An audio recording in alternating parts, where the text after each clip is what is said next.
how does he put it? Um, Conceptions of mind have been either purely metaphysical in the ancient world, or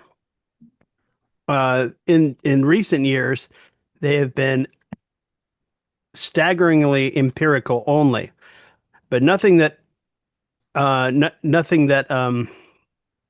integrates the two. What's the word? Sublates the two into a proper concept. Um,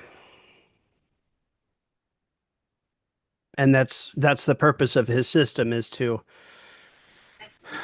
conceive of spirit as something that is neither purely empirical or purely metaphysical. And he outlines this. It's very clear, at least to me, uh, especially after reading Logic and Nature, what he's going on. So for um, viewers who are watching, we are going to start reading the philosophy of spirit. Hang on. Sorry. It's Let me do fine. this for you. Okay. Hang on just a second. I'm just going to say, okay. Okay. Starting now.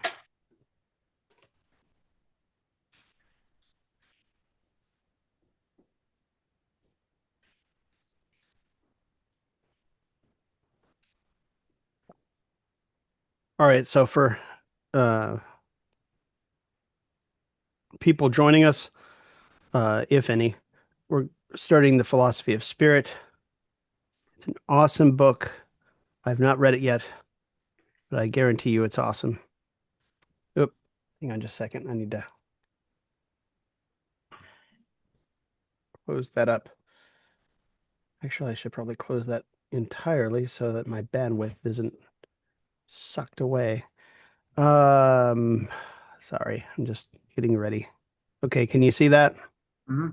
All right. So, what I propose for us to do with this book is something I think we should have done with Nature, but I think Nature required a little bit more upfront explanation than this does. What I propose with this is that we proceed to, among the three of us, read through the entries in each reading each week. And after we're done with that, discuss whatever's in the Zuzats, if needed, or I mean, it is needed. Um, but this way we get through the reading faster, having read the entries. Uh, does that sound like a Yeah, because we should equitable be proposal? reading before we come in anyway, so that's kind Yeah, of a reading back of Zuzat, so that makes sense. yeah. So I'll start with 377 if y'all would like, and Mhm. and start. Like I said, this is the Encyclopedia of the Philosophical Sciences, Part 3, the Philosophy of Mind, or Spirit, as you like. I like to use the word spirit, but Oxford, for whatever reason, retranslated it as mind. I think this is Inwood who translated it. Uh, You know, no, he which is fine. he revised it Okay, because yeah, this that's is right. It's it's literally still the old Wallace translation. and Miller. Yeah, Okay, no, you're right. You're right. Okay, that's interesting because yeah. I'm trying to compare the two as I can. They seem to be pretty much identical in this way. yeah, oh, they're not identical. That first, like, it's been reworded a little bit in the new version, which is fine. I didn't find any much difference, but we'll Yeah. just see. So, introduction 377. The knowledge of mind is the most concrete knowledge, and thus the highest and most difficult. Know thyself. The meaning of this absolute command, whether in itself or in the historical circumstance of its first pronouncement, is not only self knowledge in respect of the particular capacities, character, propensities, and foibles of the individual. The knowledge it commands is knowledge of man's genuine reality, as well as of genuine reality in and for itself, of the very essence as mind. Equally, the philosophy of mind, too, does not have the meaning of so called understanding of human nature. An understanding that likewise endeavors to explore the particularities, passions, and foibles of other men, those so-called recesses of the human heart. For one thing, understanding of this sort makes sense only if we presuppose knowledge of the universal, man as such, and thus essentially mind. And for another, it concerns itself with contingent, insignificant, and untrue existences of the mental, but does not penetrate to what is substantial, the mind itself. So I'm going to go down and we'll hit 378. Kyle, go ahead. Uh, Pneumatology, or the so-called rational psychology, has already been mentioned in the introduction as an abstract metaphysic of the intellect. Empirical psychology has its object the concrete mind, and after revival of the sciences, when observation experience had become the principal foundation for knowledge of concrete reality, so psychology was pursued in the same way. Consequently, the metaphysical element was kept outside this empirical science, and so prevented from getting any concrete determination or content, while the empirical science clung to the conventional intellect metaphysics of forces, various activities, etc., and banished a speculative approach. Aristotle's books on the soul, along with his essays are on particular aspects and states of the soul, are the reason still the most admirable, perhaps even the sole work of speculative interest on this topic. The essential aim of philosophy of mind can only be to include the concept again into the knowledge of mind, and also to disclose once more the sense of these Aristotelian books.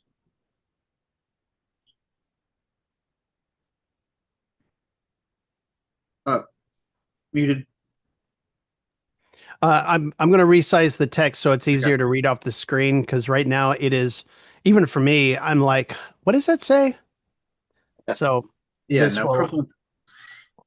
Oh, help a little bit. Sorry. old Okay. man big on my screen. Yeah, same. Okay. Jim, you want Oh, to okay. read? I can't Jim, read. would you like to read 379 or can you read it? Yeah, definitely. I can't read it. Oh, that's okay. We'll just read it and Okay. and we'll go from there. 379. The self-feeling of the mind's living unity spontaneously resists the fragmentation of the mind into different faculties, forces, or what comes to the same thing, activities, represented as independent of each other. But the need for comprehension here is stimulated even more by the oppositions, which at once present themselves between the mind's freedom and the mind's determinism of the free agency of the soul, in contrast to the bodiliness external to it. And again, the intimate connection between the two. In experience, too, the phenomena of animal magnetism, in particular, have given, in recent times, a visible illustration of the substantial unity of the soul and of the power of its ideality. Before these phenomena, the rigid distinctions of the intellect are thrown into disarray, and the necessity of a speculative examination for the dissolution of the contradictions is displayed more directly.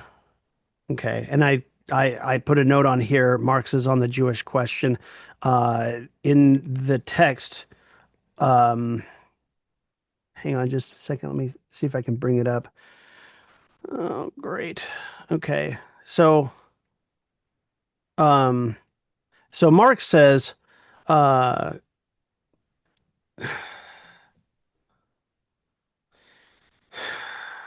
so contradict.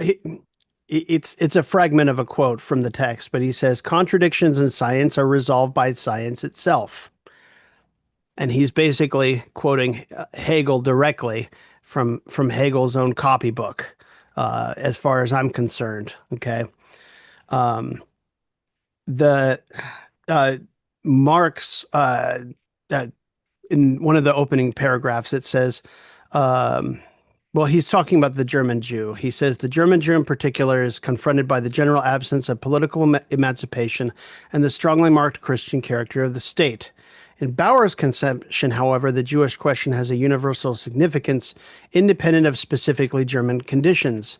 It is the question of the relation of religion to the state, of the contradiction between religious constraint and political emancipation, so on and so forth. So this teasing apart of the contradictions, Marx was very focused on it in his own writing, and that's just one of countless examples of how he critiqued his contemporaries on any number of questions. As he looked for those contradictions that are displayed, as Hegel's talking here about mind, or spirit, I should say, but it could apply to anything. Um, so we'll just continue to read until the end, and then we'll get into the details. Let me just make sure I don't miss it. Sorry. Okay, Suzatte's. That's one thing about this text is I really wish they made the Talking about headings Marx, bigger. he had a close relationship with Bauer. Yeah, I until mean, until they um, split. yeah, I mean, when Marx was a doctoral student, the idea was that when he finished his doctorate, Bauer would help him to get an academic job. But the Yep. problem was when the Prussian government engaged in a crackdown on the young Hegelians, so Bauer himself lost his post. So he Yeah. was no longer able to help Marx.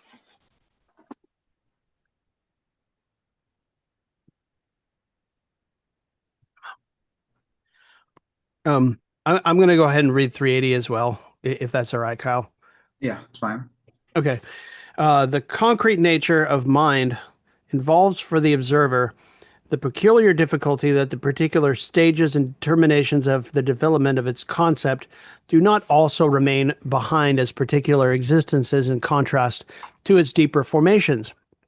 It is otherwise in external nature. There, matter and movement have a free existence of their own in the solar system. The determination of the senses also have a retrospective existence as properties of bodies, and still more freely as the elements.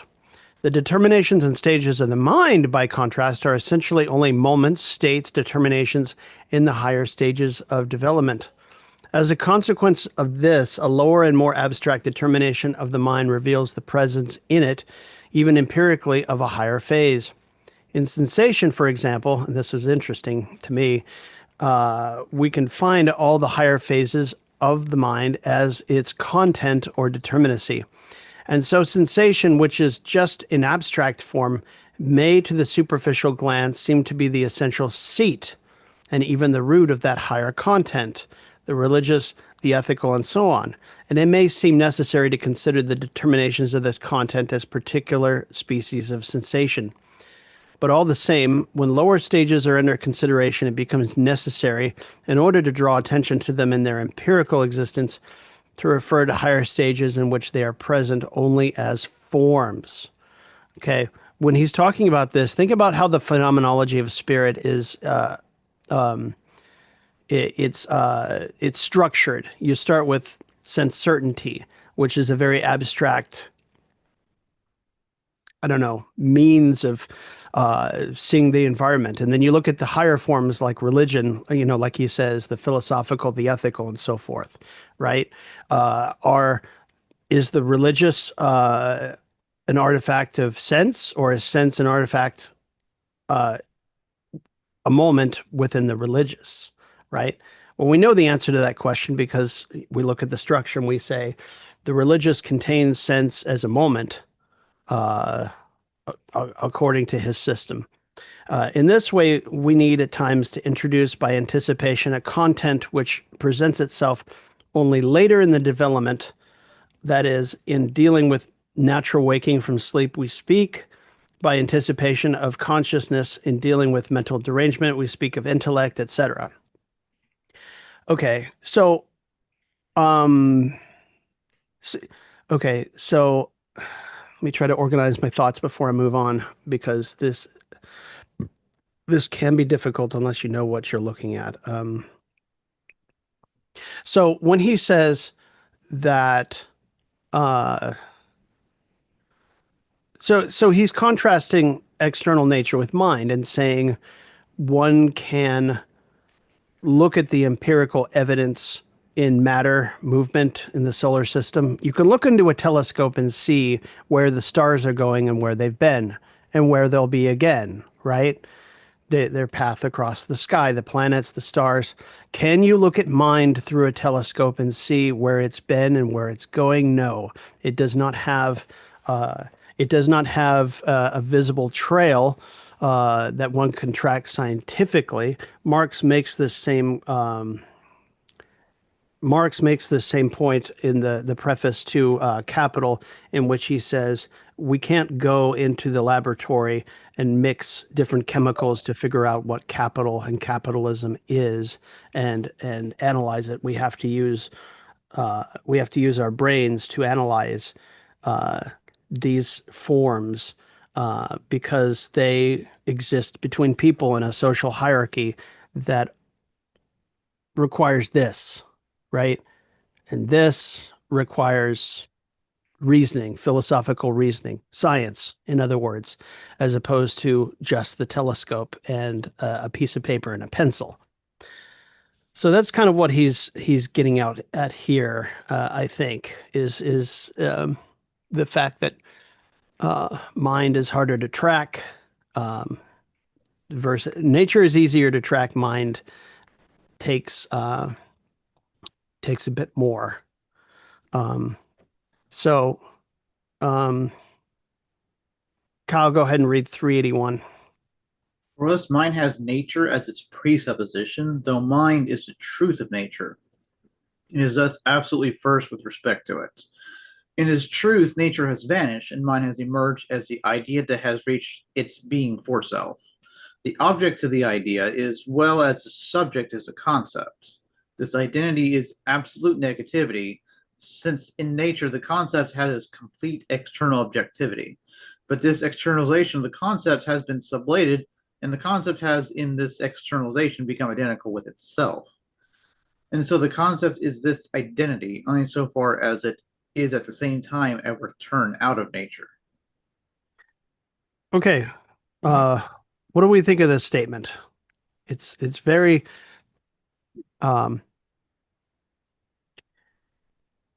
well, did everybody understand what this statement means? Roughly. Yeah, I mean, it's kind of like right at the end of when being in essence become concept. That's which kind of has happened here at a higher level too, uh, where by becoming outside of itself. I'm trying to remember exactly how that went in the logic as well, where being in essence are shown to be basically themselves identical here. It becomes concept. So this is the concept recognizing itself as concept. So I'm very fragmentary where this paragraph is concerned. Some of it I understand and some of it not as well. So nature is a presupposition of spirit. I get that. Uh, and the way that Hegel's system works, mind emerges as the truth of nature, just as nature was the truth of the absolute idea. So I get that. Um, uh,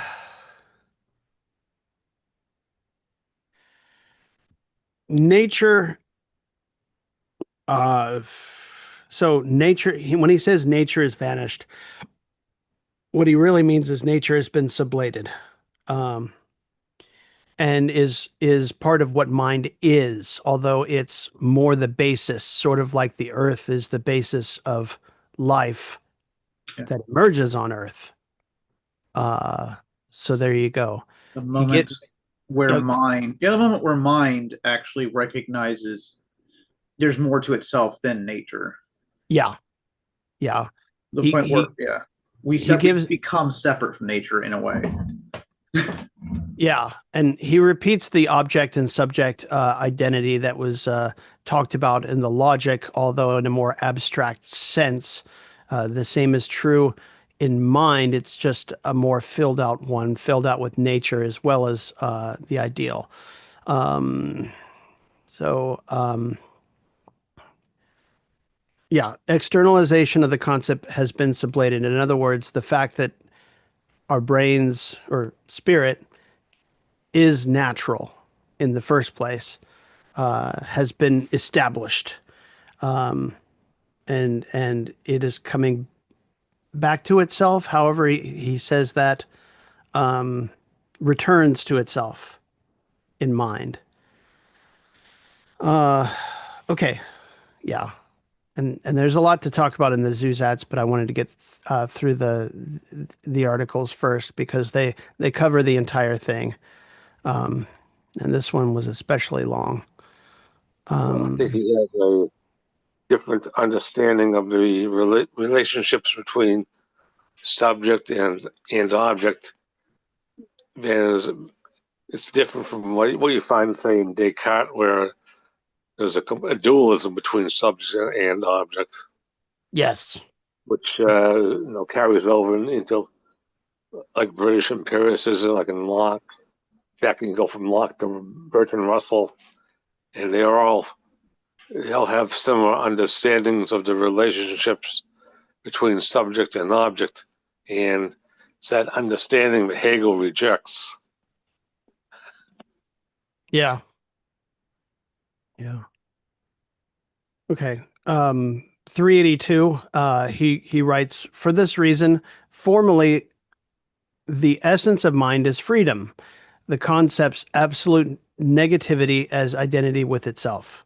In accordance with this formal determination, the mind can abstract from everything external and from its own externality, from its very life. It can endure the negation of its individual immediacy, infinite pain. That is, it can maintain itself affirmatively in this negativity and be identical for itself. This possibility is its intrinsic abstract universality, a universality that is for itself. Now, here Hegel is really pouring on the, I don't want to say the jargon, but so what he's saying here in absolutely plain language is that the mind is free to abstract from its external surroundings, including itself, and create in the mind a picture of what the world looks like, of what it looks like, right? And it um, uh, can universalize based on this. Okay. There's a difference between outside the mind and inside the mind. And I think what he's trying to do here in part, and he might do later a little bit, is counter Leibniz and his monads. According to Leibniz, okay, Gottfried Leibniz, who was an opponent of Spinoza several hundred years earlier, his conception of the mind was that it was a monad that was not affected by its outside environment.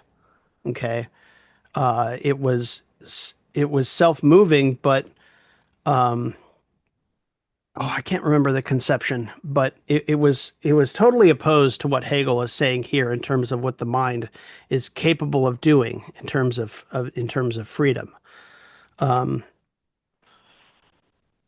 I can't say much more than that without sitting down with the Leibniz and drawing the differences. Go ahead with 383, Kyle. Universality, this universality is also its reality, as it is for itself. The universal is self-particularizing while still remaining self-identity. Therefore, the determinacy of mind is manifestation. The mind is not some one determinacy or content whose expression or externality is only a form distinct from the mind itself. Hence, it does not reveal something. Its determinacy and content is this very revelation. Its possibility is therefore immediately infinite, absolute actuality. Put in computer terms, a lot of people who talk about spirit, especially in an empirical sense, try to characterize the output of the mind, I'll just use Inwood's or Wallace's term, the output of the mind as revealing something about the mind uh, as a whole itself. The fact is, Hegel is in computer language telling you that the mind is an input output generator and receiver of content, and it's that uh, characterizes its more true form, if you want to put it that way. Yeah, like you're saying that like the potential to for a computer to calculate everything given enough time. That's the same thing he's saying here. There's that possibility. Yeah, and it's not one memory, one dream, one experience whose expression is uh, only a form distinct of the mind itself. It's its ability to generate those. Again, it I keep trying to rephrase it in my mind, and I can't get much clearer than that right now. But I yeah uh yeah. So there's that. Um, 384. Revelation, as the revelation of the abstract idea, is the unmediated transition, the becoming of nature. As the revelation of mind, which is free, it is the positing of nature as its world. But because this positing is reflection, it is at the same time the presupposition of the world as independent nature. Revelation in the concept is creation of nature as its being, in which the mind procures the affirmation and truth of its freedom. So he's getting into more the content of what the mind is capable of here. Um,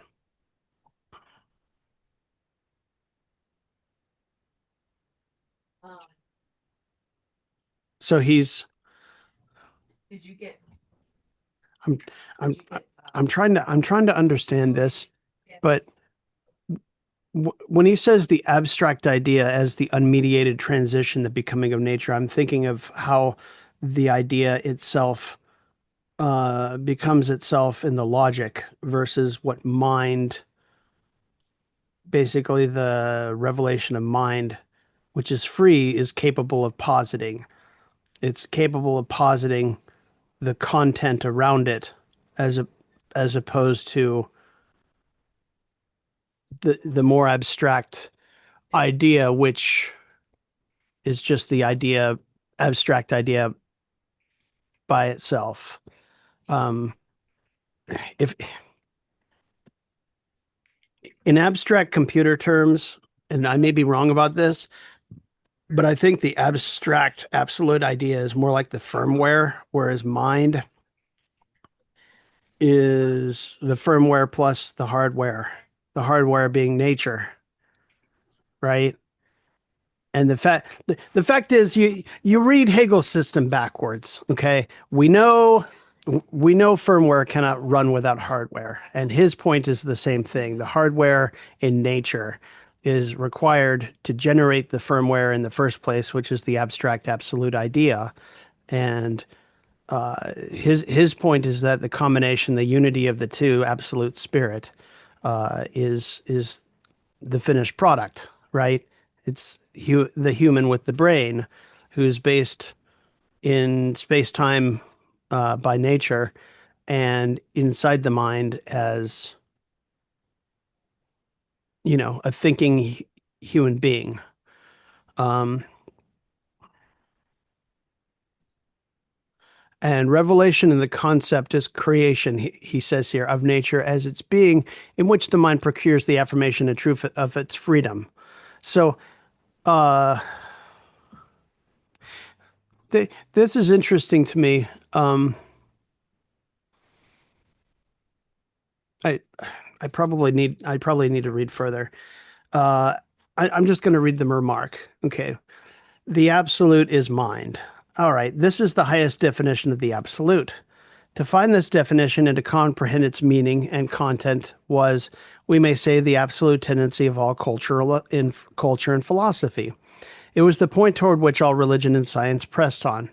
Only this impetus enables us to comprehend the history of the world. The word mind, or spirit, and the representation of spirit were found early on in the content of the Christian religion is to make God known as spirit. It is the task of philosophy to grasp its own element of the concept, what is here given to representation and what is in itself the essence.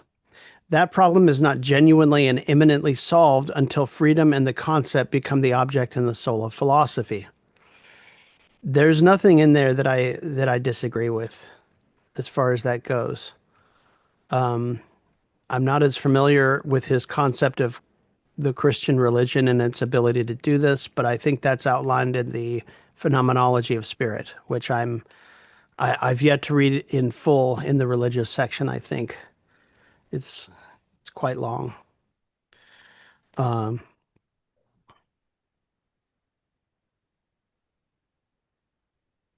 okay, 34 after.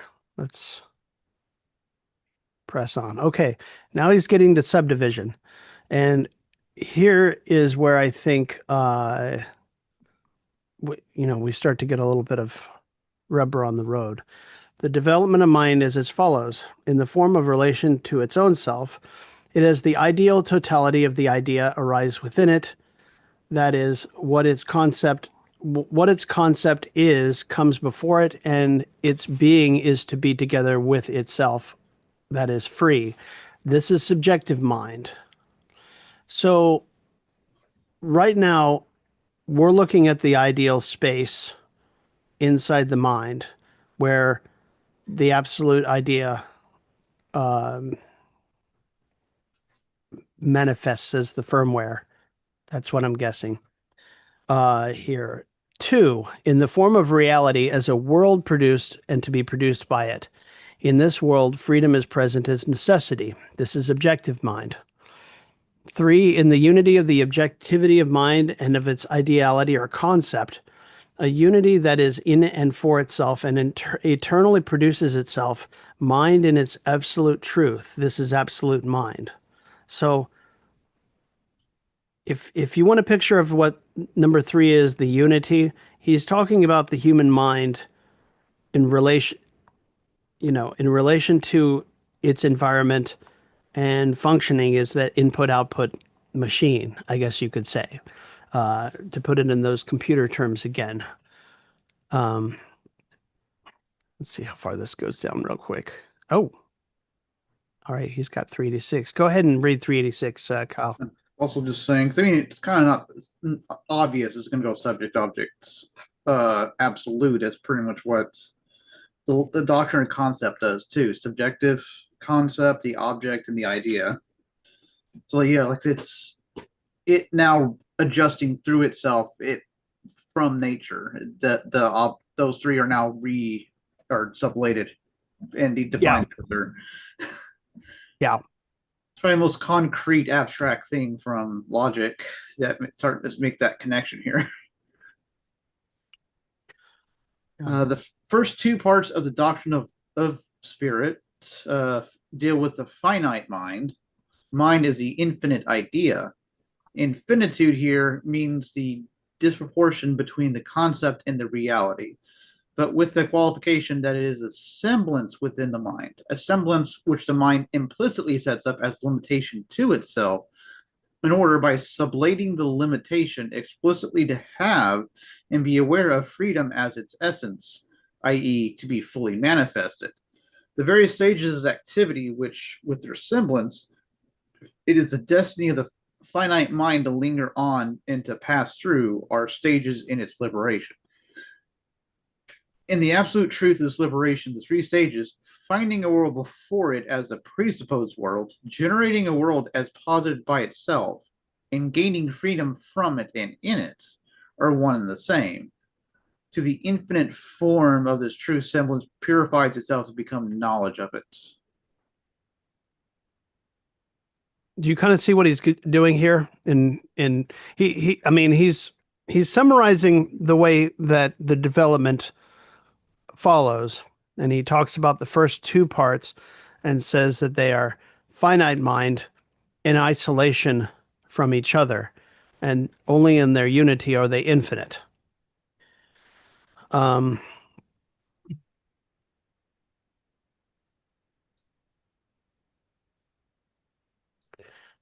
yeah, 3 stages: finding a world before it as a presupposed world, generating a world as posited by itself. So you find the world is around you. It's external to you, but you are also part of it as a material object. And you generate a world inside your head and posit that world, trying to make that inner world a mirror of the outer world. But it's not as easy as it sounds. The only way you can generate an absolute mirror inside your mind that reflects all that you see outside your mind, you have to do so scientifically. Or, you know, your understanding of the external world is basically what the understanding gives you, which is the surface level empirical impression, I guess you could call it. I'm trying to use a more denigrating word, right? To talk about what the senses give you, and that's it, if that makes sense. Well, actually, it kind of goes to what I was kind of this whole thing I was thinking about on top of this. Remember, now still having a difficulty kind of figuring how we go through appearance, and we know that that's because that's there's an I'm trying to think the exact phrase. It's the force in the utterance. That because they are interrelated, the fact that utterance exists proves the internal force, or that their thing of itself can be known. Right here, it kind of makes sense that the way you know that the thing in itself is the thing is this infinite kind of clarification of these utterances that point toward the internal forces in that in that context. So it's the unity of being in essence, subject and object. The thing that you kind of it is versus the thing that you've come to conceptualize it as. So it's that again, but it just maybe kind of better explain that for me. Yeah, it's it's much easier at this stage to kind of look at the difference in the stages of the logic between the categories of being, which are pretty surface level. You have something, right? Somewhere, right? Whereas in essence, you start to look at the different categories as a show that has to be differentiated between one part and another. And so you start to see the contradictions, the oppositions. He's got the what what are those Kantian objects? The opposites. Women's Hmm? and if I remember exactly, it was the Neumann. I'm not sure if I even. Noumenon and phenomenon. Sweet. Yeah. There you go. Yeah. And so at this level of mind, he's making a really general statement here in how we're going to end up. Okay, by summarizing those 3 parts, he's saying that mind is the unification of the concept. The unification of shit. Don't get me saying it wrong. Sorry. Um,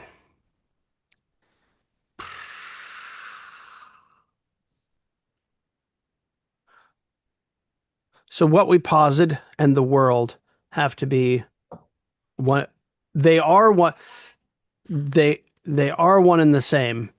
Uh, and that activity is spontaneous. Yes. But our full understanding of it is only reached through science. Sorry, I'm revising my statement because mind mind finds the world before it and generates a world posited by itself. What's posited, as shown by the phenomenology of spirit, can be science or it can be much less than that, right? The human mind is capable of both, but both are part of the infinite form of the truth that he's talking about. He's just talking about mind in general, in abstract. He's not trying to posit the correct way to do science. I'm starting to realize, because the mind is capable of doing science or much less, as we know. So it's a much more general statement. All right. Oh, I love this. So I'm going to read the remark because yeah, I think this is the final ending part. But so he says the determination of finitude is applied with this special rigidity by the intellect in relation to mind and reason. It is held not just a matter of the intellect, but also as a moral and religious concern to adhere to the standpoint of finitude as ultimate, and the wish to go beyond it counts as audacity, even as derangement of thought. In other words, don't go beyond the empirical, don't go to the metaphysical. Whereas, in fact, such a modesty of thought, which treats the finite as something altogether fixed and absolute, is the worst of virtues. And uh, to stick to what does not have its ground in itself is the shallowest sort of knowledge. Uh, this is the understanding, as he previously called it, I think. The determination of finitude was a long way back elucidated and explained in its place in the logic. Logic then goes on to show, in the case of the more determinate, though still simple thought forms of finitude, what the rest of philosophy shows for the concrete forms of finitude. Just this, that the finite is not, that is not what is true, but is simply a transition and a passage beyond itself. This finitude of the previous spheres is the dialectic in which it meets its end at the hands of an other and in another. But mind, the concept of what is in itself, in other words, the mind itself, eternal, is itself the accomplishment within itself of the nullification of the null and the reduction of the vain to vanity. He's basically saying that, if you, if you stop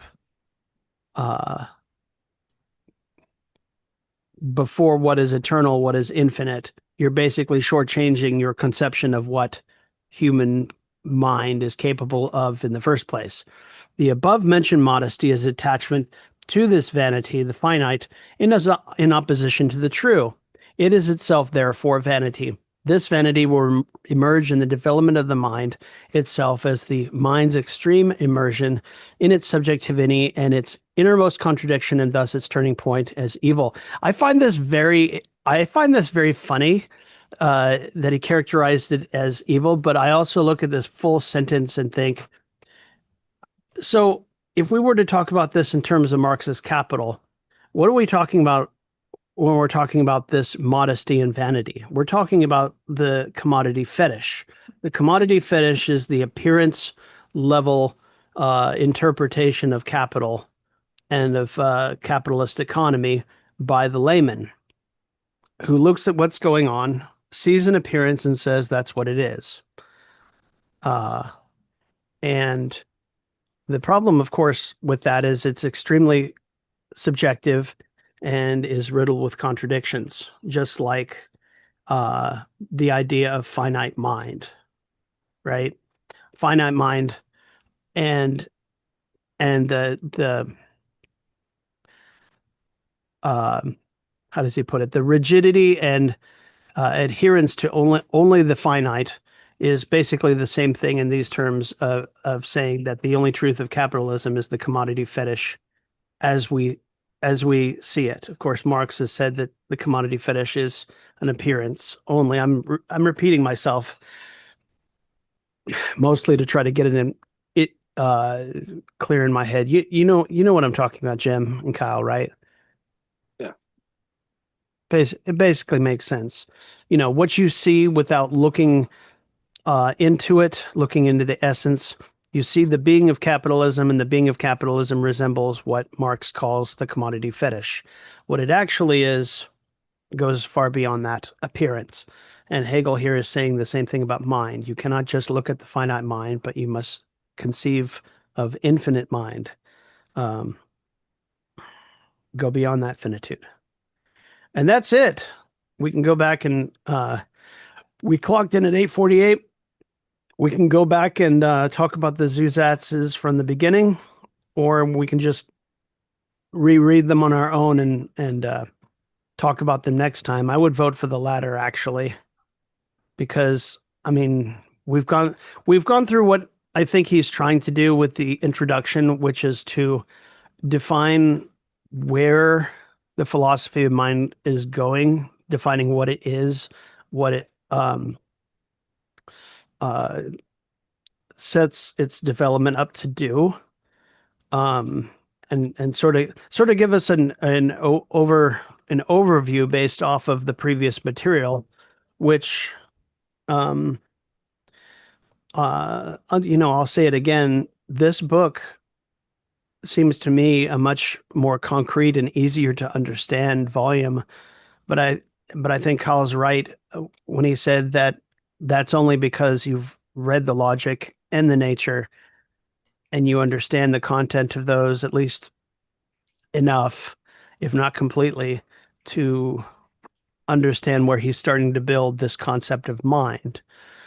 And yeah, That's not the way most universities teach Hegel. I don't even want to know how they do their thing because I've sort of skated past them and went right to Harrison in terms of how I understand Hegel. Well, I would think with the phenomenology of spirit, Oh yeah, and that's probably not the right place to start.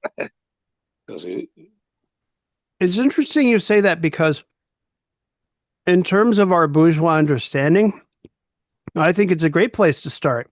yeah, We modern philosophy in the bourgeois world needs the ladder to science. Unless you're willing to do what we did, follow Hegel, who says, clear your mind of everything you think you know about philosophy and how the world works, and follow me into the logic. He says you can do one of two things: climb the ladder of the phenomenology that shows you that every other form of thought prior to science is inadequate to scientific knowledge of logic, nature, and mind. Or you can make that leap and start, right? Modern philosophy gives us a diet. If anyone actually takes university classes of Nietzsche, of Schopenhauer and Schelling, and Heidegger, who all, I'm not even sure what they do, but they're extremely conservative, and they all of those balk at this idea, which like you said, there are Heideggerian interpretations of Hegel, there are Nietzschean interpretations of Hegel. Very few actually, or they're neo-Kantian, you know, uh, ones, but very few, including Harrison and of course Stephen Houlgate, take Hegel as at his word going in and say, "We're going to follow his lead, so see where we go, see what being turns out to be." Take Hegel as Hegelian. Yes, I think there was a letter that Hegel wrote someone in which he said there are very few people who understood what he was doing. One of the few people was Goethe, who sat down and read the Phenomenology of Spirit and said, "Yeah, yeah, I see exactly what you're doing," and would get together and have dinners with Hegel. Uh, there was um, there was a story somewhere in one of the biographies that talk about what dinners between or what a dinner between Goethe and Hegel looked like, and how a relative, I think a relative of Goethe was like, what's going on with this guy sitting at the table, right? Um, so there we go. In the case of Goethe, he was prepared by his close studies of Spinoza. Yeah.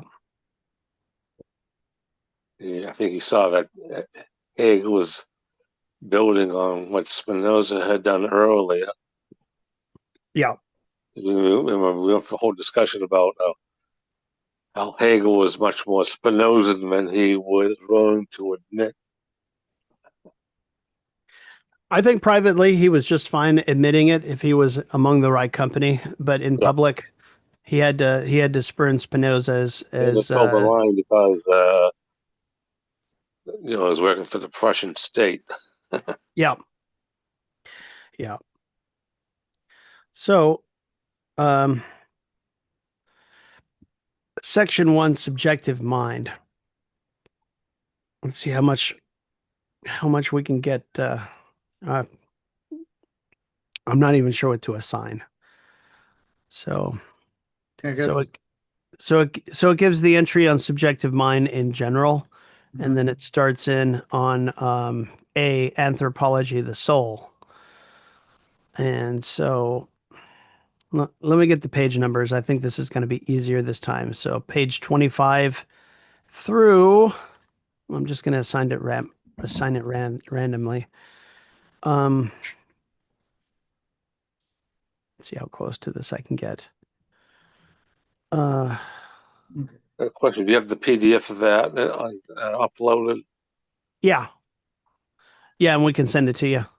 Yeah, because I've been going by the version that's in the Marxist Internet Archive, but it doesn't have the pagination. Gotcha.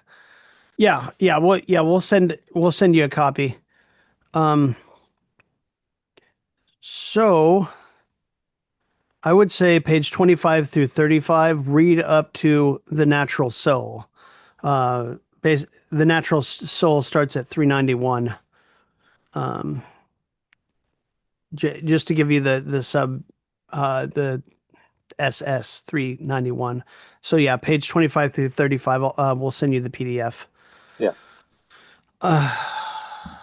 And that's it.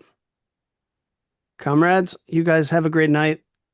I'm getting tired. I gotta put my kids to bed. Y'all take care. I'll talk to you on